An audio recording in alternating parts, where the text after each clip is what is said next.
لیمو چې د نړۍ په هره برخه کې ښه پریمانه پیدا کیږي د انسان د بدن لپاره ډېرې ګټې لري.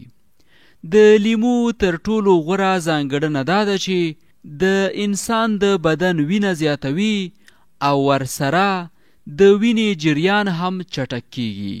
پر دې سربیره لیمو تنده کموي او د بدن مالګه هم پوره کولی شي.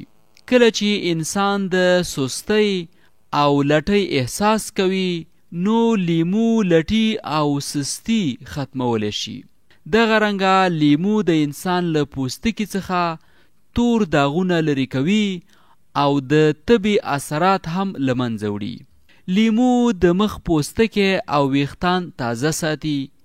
لیمو که په خوراک کې د ښې مزې لپاره کاریږي خو د ښکلا لپاره هم پوره ګټور دی.